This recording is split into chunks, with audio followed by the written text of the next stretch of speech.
B को। तो question में भी एक्सरसाइज फ्रॉम एनी पर्सन, अच्छा मैं खुद भी कर सकता हूं, मेरे फ्रेंड भी कर सकते हैं। तो क्वेश्चन में भी exercise from any person and it may be directed against any person even a stranger. तो मैं उसको पकड़ लूं, उसके घर वालों को पकड़ लूं, या राह चलते किसी को भी पकड़ लूं और उस पर जुल्म करूं इतना कि दूसरा बंदा कह दे कि भाई इसको छोड़ दो, मैं तुम्हारे साथ कॉन्ट्रैक्ट में एंटर हो जाता हूं। This is called coercion.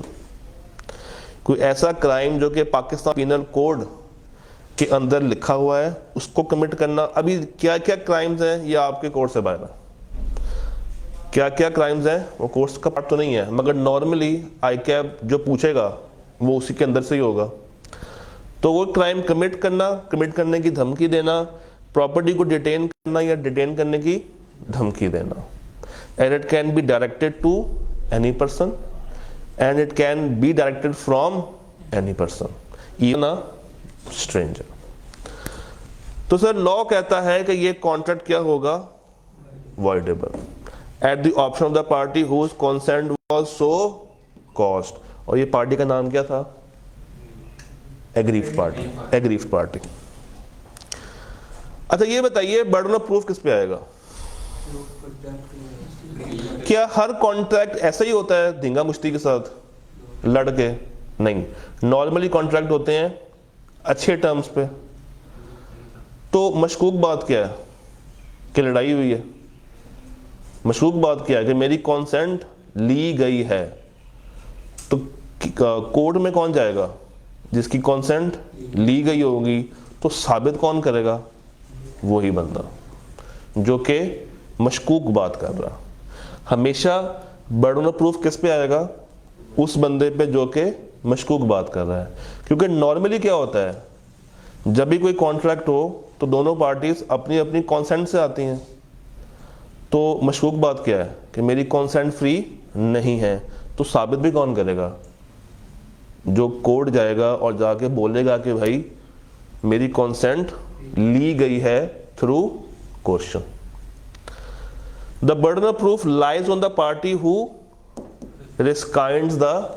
देखिए ना, जब उसने कह दिया वॉइडेबल, जब उसने कह दिया वॉइडेबल तो दो बातें हैं।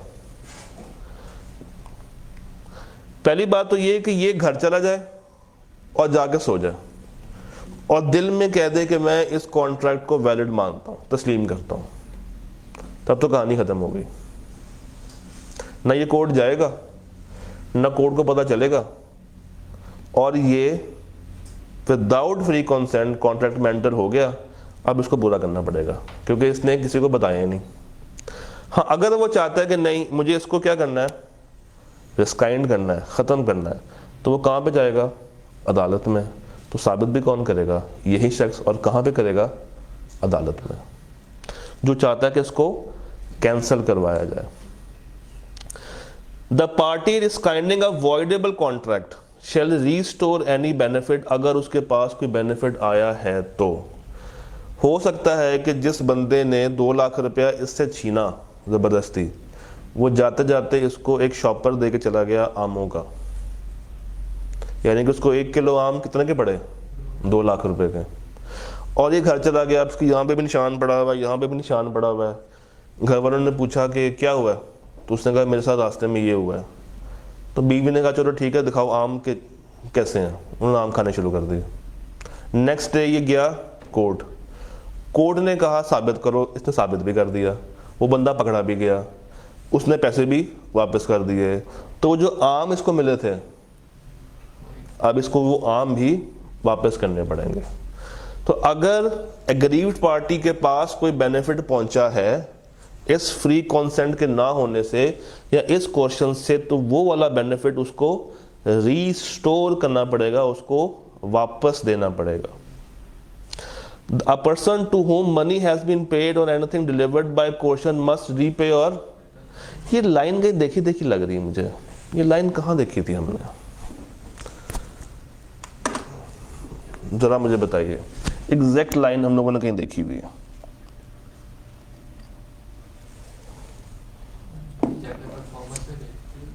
नहीं,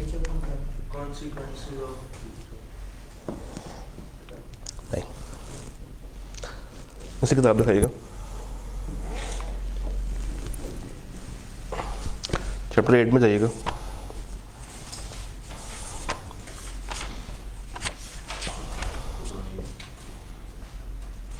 कुज़ाई का आखिरी पॉइंट चेक कीजिएगा।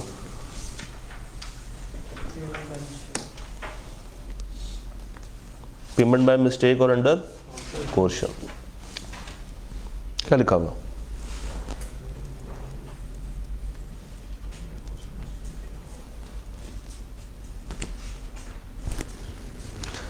It is irrelevant whether the, अच्छा ये एक बड़ी मजे की बात है, ये भी सुनना।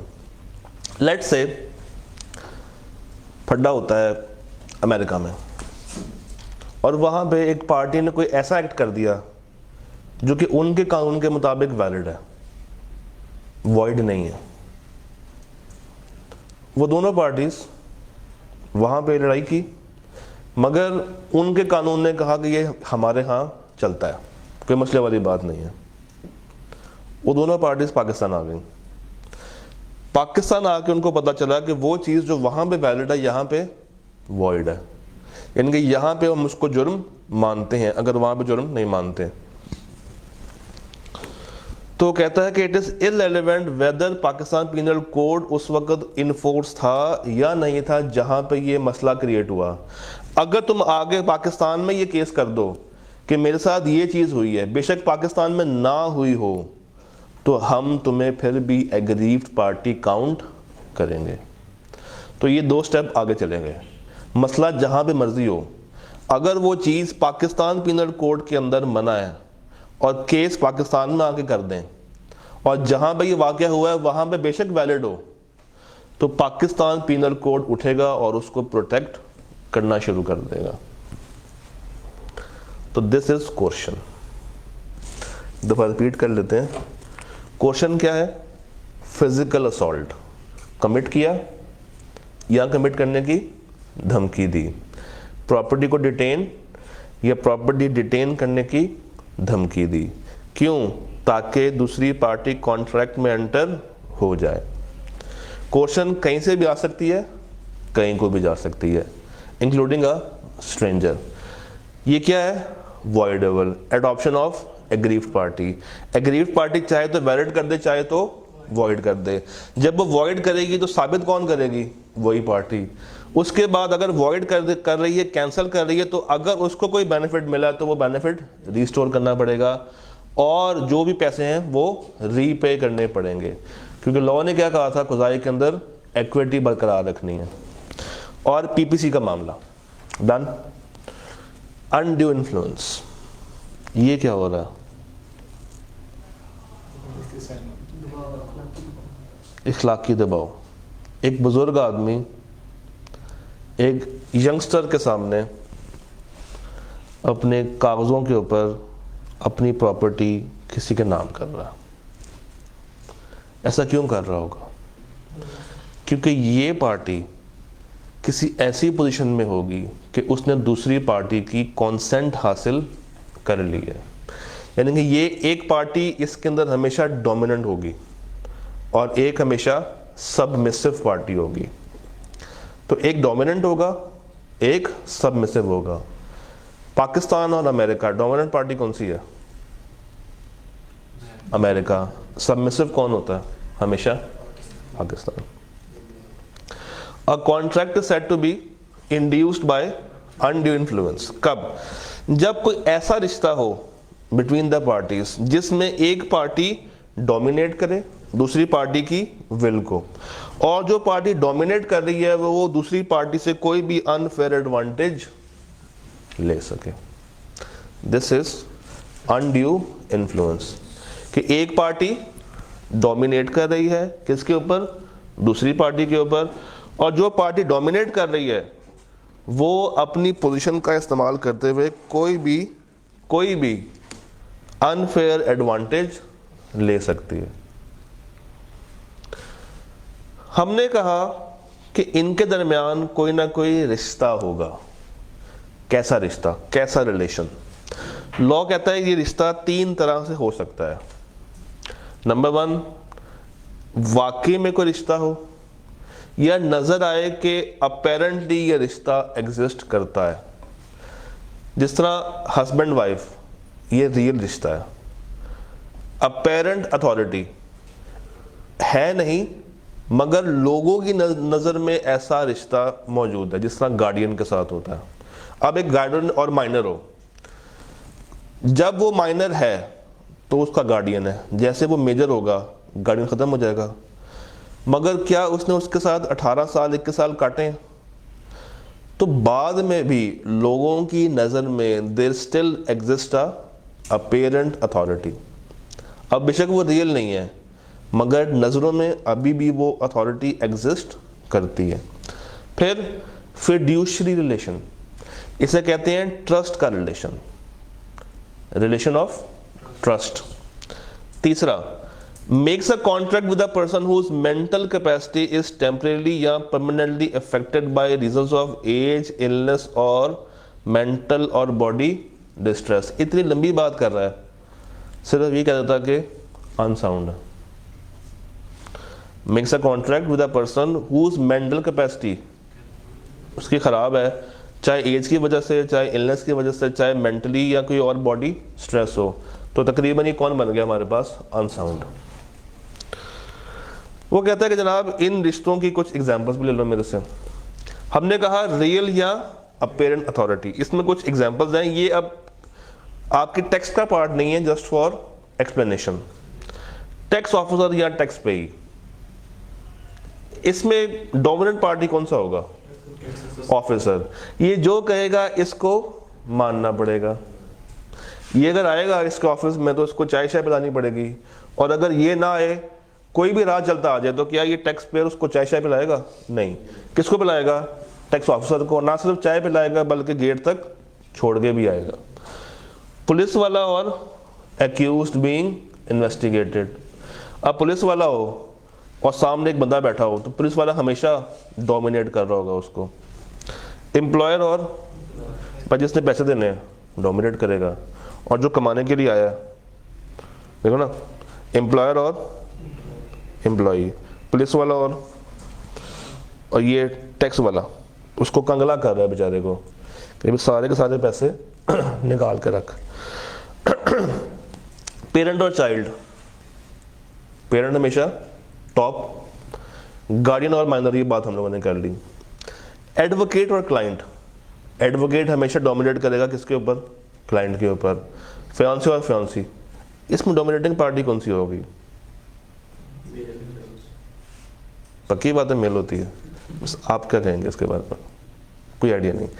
तो इनमें से कोई भी पार्टी डोमिनेट कर सकती है, डिपेंड करता है कि दोनों की परवरिश कैसे हुई है। इस तरह बातें हैं। डॉक्टर पेशेंट, डॉक्टर और पेशेंट, इसमें डॉक्टर डोमिनेट करेगा पेशेंट के ऊपर। फिर कभी कभी ना मेडिकल अटेंडेंट्स होते हैं, नर्स, कंपाउंडर, वो इतने ज़्यादा अटैच हो जाते हैं उस पेशेंट के साथ, क्योंकि ये रहते हैं 24 घंटे। डॉक्टर तो आया, चेक किया और चेक करके चला गया, मगर मेडिकल अटेंडेंट उनके साथ रहते हैं, और अक्सर पेशेंट उनके साथ दिल लगी करना शुरू कर देते हैं, उनको सारी बातें बताना शुरू कर देते हैं, तो आहिस्ता आहिस्ता वो सारे राज भी जान जाते हैं। फैमिली मेंबर और वीक ओल्ड मैन, वो देख रहे हैं नीचे क्या होगा? Effect of undue influence, the contract becomes voidable. जैसे वो वाइडेबल था वैसे ये क्या है? किसके ऑप्शन पे? The party whose consent was so caused. ऐसी पार्टी कौन सी होती है? Aggrieved party. यहां पे मुझे सोच के बताइए, बर्डन ऑफ प्रूफ किस पे आएगा? डोमिनेटिंग पार्टी पे आएगा या दूसरी पार्टी पे आएगा? क्यों? क्या हर कॉन्ट्रैक्ट ऐसे ही होता?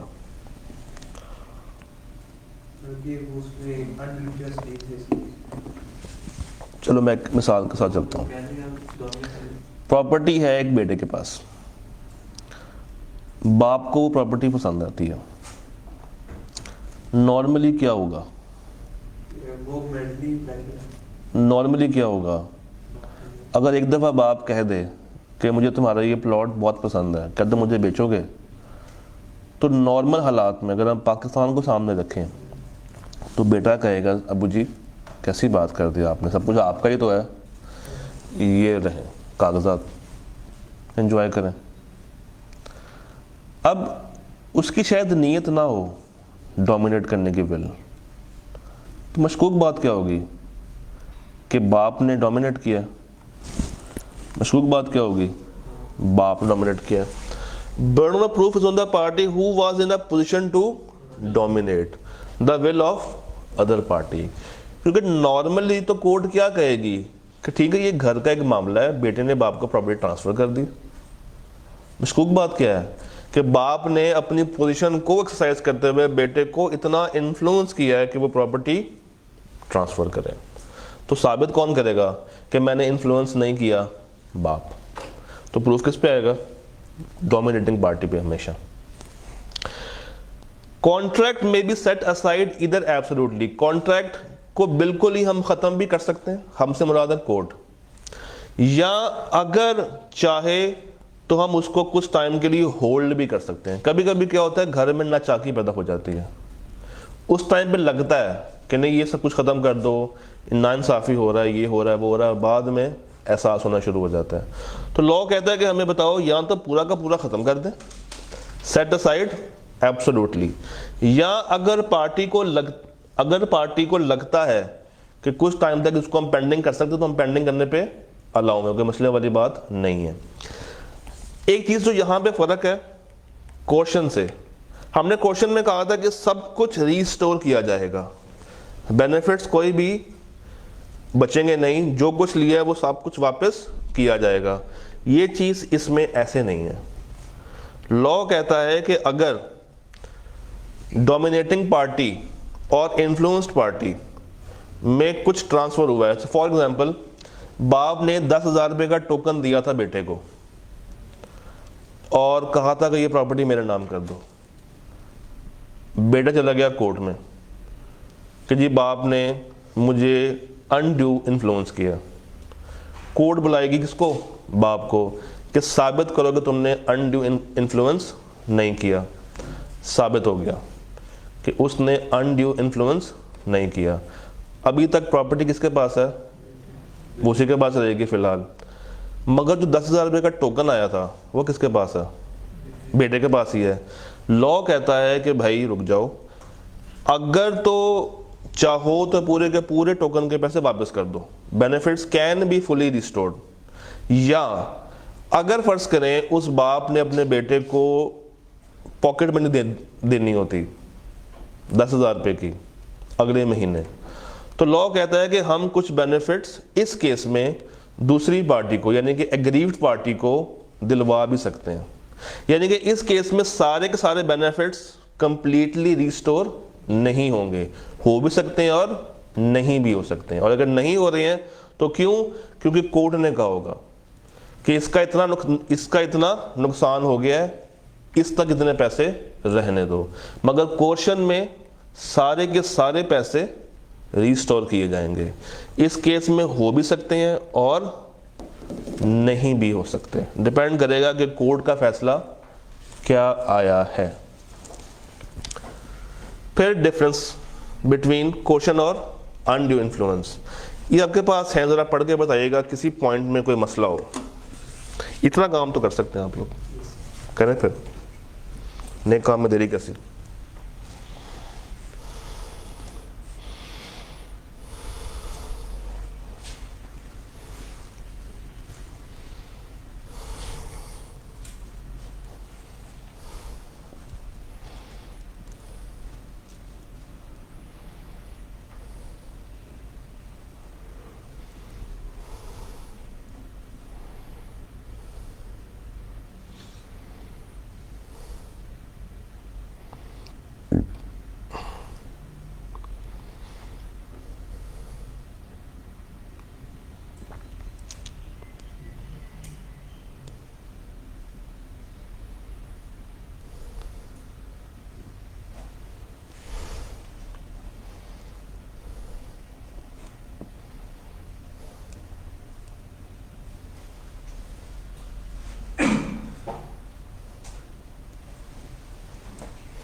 जी कोई बात मुश्किल लगी है तो बताइए, आसान है। कोई भी पॉइंट अगर मुश्किल है तो मुझे बताइए।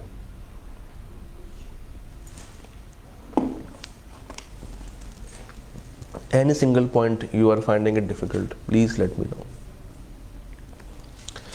Consent, एक कित, यहाँ पे थ्रेट है, यहाँ पे उसकी विल, यहाँ पे फिजिकल प्रेशर है, वहाँ पे मॉरल, यहाँ पे पार्टीज मे और मे नॉट बी रिलेटेड, वहाँ पे एक रिलेशनशिप पाया जाता है। ऑब्जेक्टिव क्या है कि उसको कॉन्ट्रैक्ट में लेकर आया जाए, और वहाँ पे क्या है कि पार्टीज आपस में कुछ हद तक तो रिलेट करती हैं और इसको कॉन्ट्रैक्ट में घुसाना है। क्रिमिनल लाइबिलिटी यहाँ पे हो रही है मगर वहाँ पे नहीं है। क्वेश्चन किस पे है? क्वेश्चन में भी employed on a person other than a party whose consent is desired, कहीं को भी आ सकती है, कहीं को भी जा सकती है, मगर अनड्यू में उसी बंदे पे आपने अपना इन्फ्लुएंस रखना है, और ये कोई भी कर सकता है, और वहाँ पे it can only be exercise by the dominating party. यहाँ पे स्ट्रेंजर नहीं आ सकता, मगर स्ट्रेंजर कहाँ पर आ सकता है? क्वेश्चन में आ सकता है, वहाँ नहीं आ सकता। यहाँ पे बर्डन ऑफ प्रूफ किस पे आएगा? जो मशकूक बात कर रहा है, और वहाँ पे डोमिनेटिंग पार्टी पे आएगा। यहाँ पे सब कुछ रिस्टोर होगा, वहाँ पे कुछ हो सकता है, कुछ नहीं हो सकता, डिपेंडिंग अपॉन द कोर्ट। दूसरा हिस्सा फ्रॉडिया। फ्रॉड कहते हैं बेसिकली कोई ऐसा काम या कोई ऐसी चीज जिसमें आपकी नीयत हो किसी को धोखा देने की। ये बात सुनिएगा गौर से, कोई ऐसा काम करना जिससे आप किसी को कॉन्ट्रैक्ट में उतार के ले आए, कोई ऐसा काम करना जिससे आप किसी को कॉन्ट्रैक्ट में उतार के ले आए, पीछे नीयत क्या हो? धोखा देने की, इंटेंशन ही खराब हो। मैं कहूँ आपसे कि ये घड़ी मैंने पहनी भी नहीं हुई, ये रिमोट जापानी है। हालांकि मुझे पता है कि ये रिमोट जापानी नहीं है, चाइना का बना हुआ है, और मैं आपको जापानी रिमोट करके बेचूं और आपसे ज़्यादा पैसे ले लूं, इट मीन्स कि मैंने आपके साथ क्या किया? फ्रॉड किया। कहाँ गया?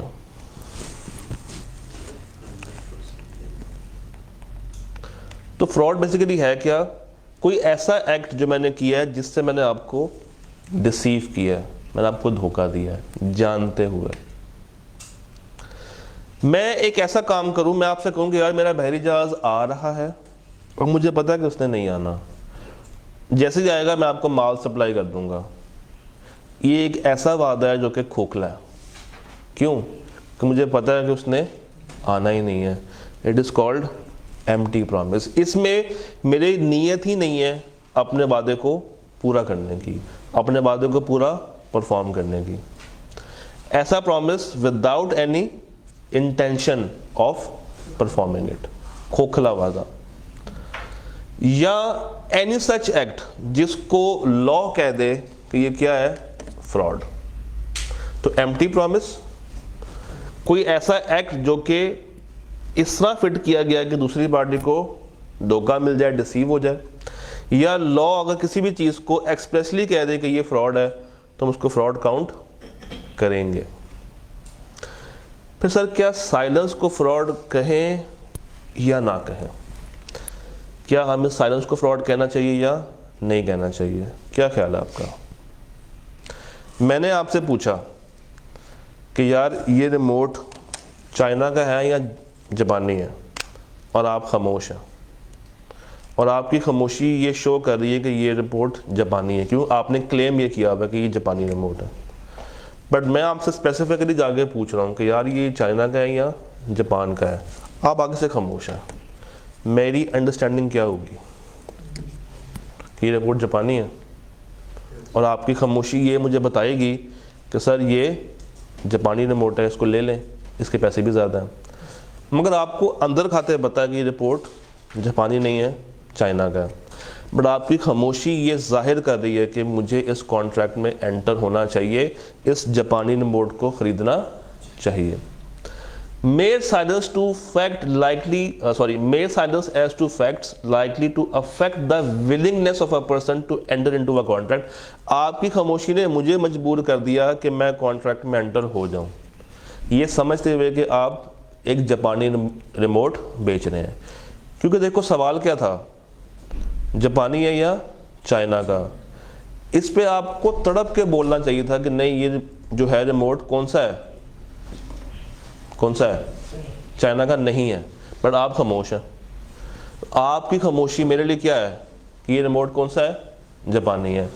अब मैं कॉन्ट्रैक्ट में एंटर हो जाऊंगा। यहां पे साइलेंस, आपकी silence is equal to speech.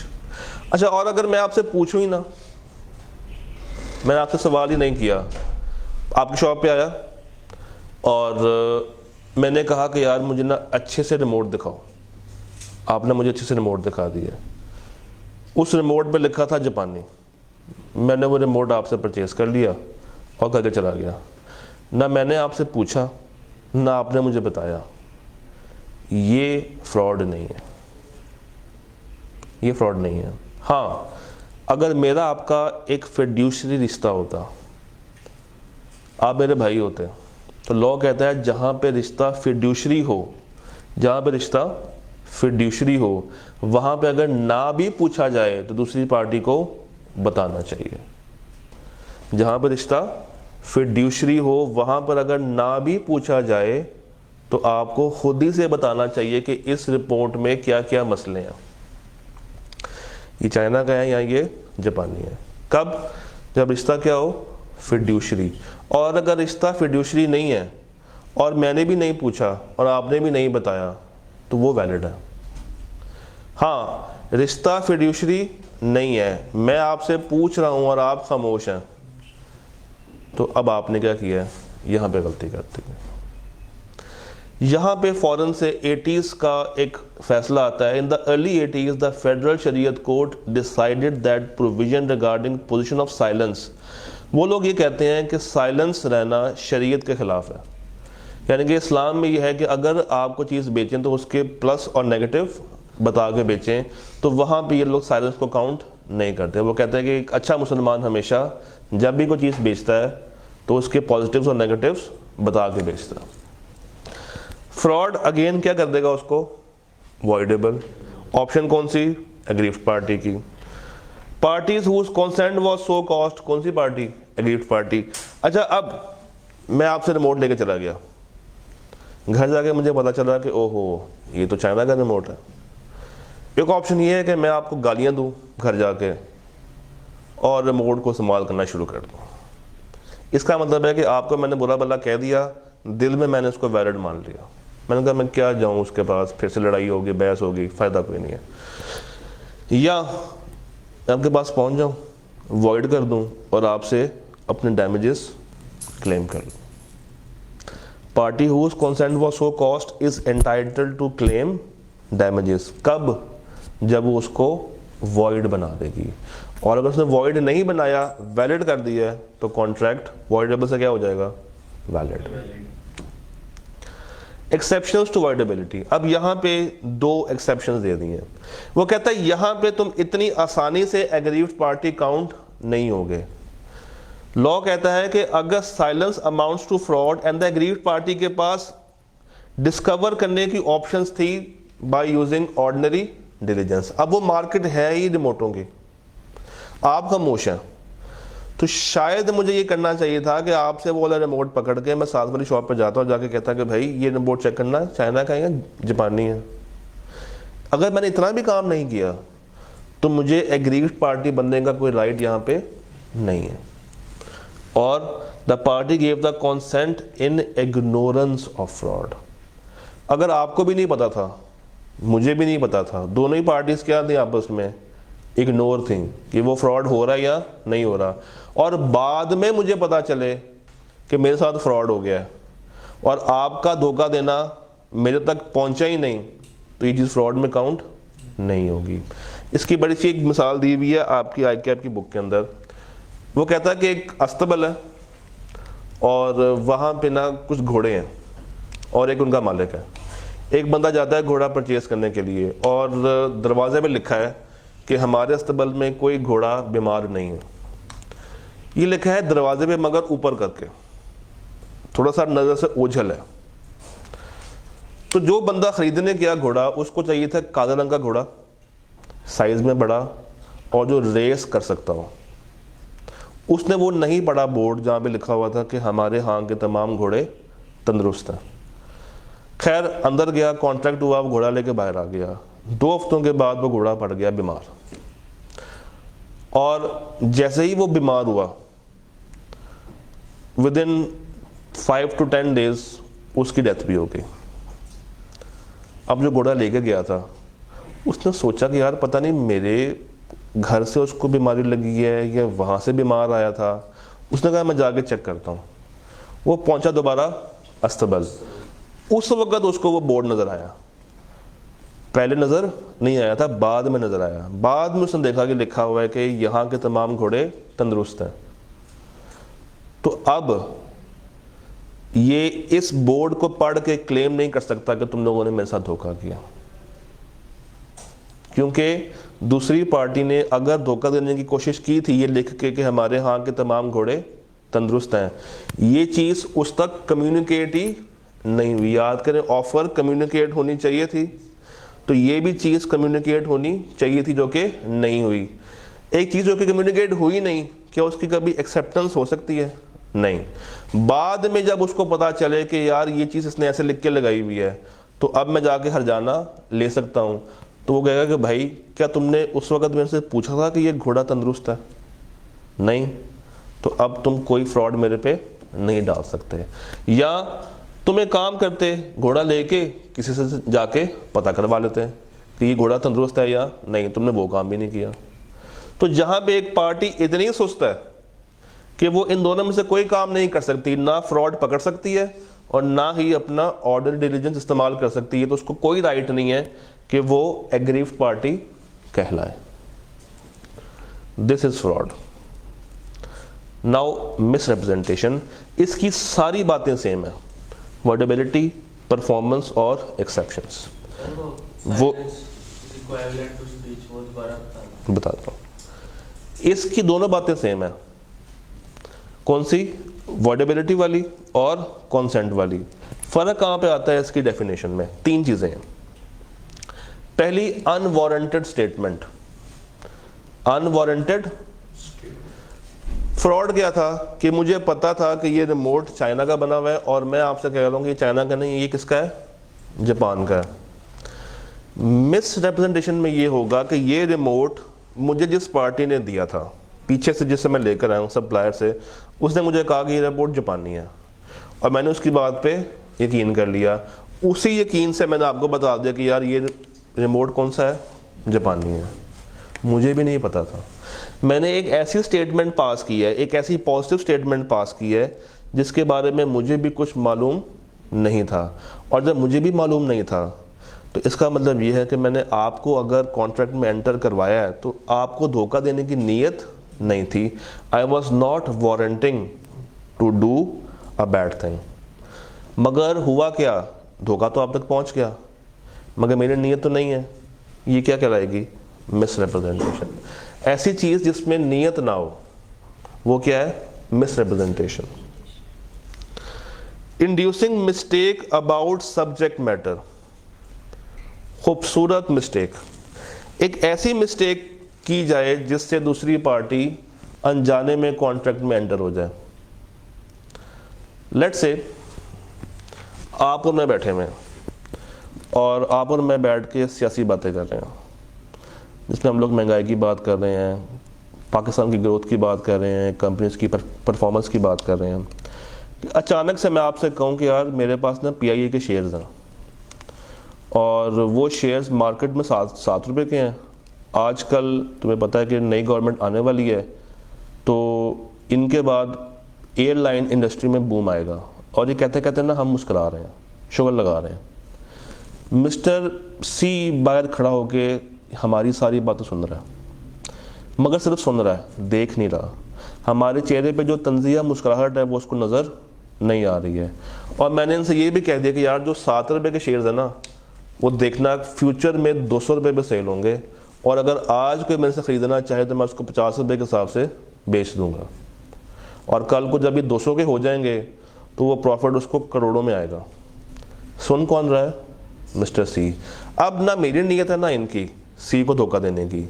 Next day सी खुद ही आएगा और आगे बोलेगा कि यार जो आपके पास शेयर्स है ना PIA के, वो जो आपने 7 रुपये के लिए थे, जो आप 50 रुपये के देना चाहते हैं, मुझे 55 रुपये के दे दें, मुझे 60 रुपये के दे दें। क्यों? उसने वो बात सुनी है कि ये शेयर्स 200 के हो जाएंगे, जो कि हम आपस में शुगर लगा रहे थे, हम आपस में बात कर रहे थे। हमारी नीयत उस सी को धोखा देने की थी ही नहीं, मगर उस तक ये धोखा इनोसेंटली पहुंच गया। अब अगर वो शेयर्स ले ले और कल को वो शेयर्स डूब जाएं, तो क्या वो क्लेम कर सकता है कि आपने कहा था कि ये शेयर्स मार्केट में ऊपर जाएंगे? उससे तो मेरी डायरेक्ट बात हो ही नहीं। तो this is called mistake about the subject matter, innocent mistake. ऐसी मिस्टेक जिसको देख के दूसरा बंदा कॉन्ट्रैक्ट में एंटर हो जाए। मेरी नीयत सी को धोखा देने की नहीं थी, मगर सी ने खुद को धोखे में एंटर करवा लिया। A party to an agreement induces, मैंने इनोसेंटली इंड्यूस किया द अदर पार्टी सी को to make a mistake as to the nature और quality of the subject of agreement. मेरी वजह से या मेरी बात की वजह से ना चाहते हुए मिस्टर सी कॉन्ट्रैक्ट में एंटर हो गया, ना चाहते हुए भी वो कॉन्ट्रैक्ट में एंटर हो गया। मैं नहीं चाहता था। जब वो मेरे पास आया था उसको मैंने मना भी किया कि यार ये शेयर्स ना लो। उसने कहा नहीं, मुझे 60 के दे दें, 70 के दे दें, बस दे दें। ज़बरदस्ती करके वो मेरे से शेयर्स लेके चला गया। तो अब मैंने उसको धोखा नहीं दिया, अनजाने में धोखा उस तक पहुंच गया। मेरी नीयत धोखा देने की नहीं थी।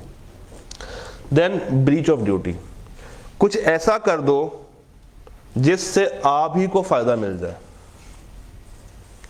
यानी कि आप अपनी ड्यूटी को ब्रीच करें, अपनी ड्यूटी को सही से ना निभाएं, जिसका अल्टीमेट फायदा किसको पहुंचे? आपको पहुंचे। आपने गेम शो देखा होगा फाद मुस्तफा का, वहां पे कुछ लोग आके बैठते हैं। लेट्स से एक दिन फाद मुस्तफा के घर से ही कोई रिश्तेदार आके बैठे हुए थे और उनके हाथ में भी कार्ड्स थे। फिर एक गेम में क्या होता है कि वो कार्ड्स एक बास्केट में होती हैं, उसमें से पर्चियाँ निकाली जाती हैं। लेट्स से जब वो कार्ड्स एंटर किए जा रहे थे या जब उसमें डाले जा रहे थे, तो उसके रिश्तेदार के कार्ड ऊपर थे और फाद मुस्तफा ने ब्रीच की। उसने वो बॉक्स शेक नहीं किया, हिलाया नहीं, ऊपर से हाथ डाल के वही कार्ड निकाल ली जो कि उसके फैमिली मेंबर्स के थे। तो इससे क्या उसने अपनी ड्यूटी ब्रीच की फायदा किसको मिला? उसी को मिला। Any breach of duty with और without any intention to deceive gains an advantage to the person, to the Fad Mustafa, committing it or anyone claiming under him। उसने खुद किया या किसी से करवा लिया, जिससे क्या हुआ, लोगों को ये लगा कि इसने बाकियों के साथ धोखा किया, जो कि उसने असल में नहीं किया। सिर्फ उसकी एक गलती जो कि उसने अनजाने में की है, उससे फायदा किसको पहुंच गया? उसी को। लोगों की नज़र में क्या आएगा कि ये वो शख्स है जिसने अपनी फैमिली को जिताने की खातिर ड्यूटी की ब्रीच की। This is misrepresentation, unwanted statement, breach of duty और inducing mistake about the subject matter. और कौन सी मिस्टेक है? Innocent mistake. इसके अंदर भी तमाम रूल जो हमने फ्रॉड में पढ़े हैं वो डीटो सेम है, कोई दूसरी बात नहीं है। यहाँ पे भी वो बात करता है अबाउट दैट ऑर्डनरी डिलीजेंस और दूसरे वाली बात। डिफरेंस क्या है? एक में नियत है, एक में नियत नहीं है। और एग्रीव्ड पार्टी डैमेज क्लेम कर सकती है और वहाँ पे उसको चाहे तो अवॉइड कर दे और कोर्ट फैसला करेगी कि कितने डैमेज मिलने चाहिए, कितने नहीं।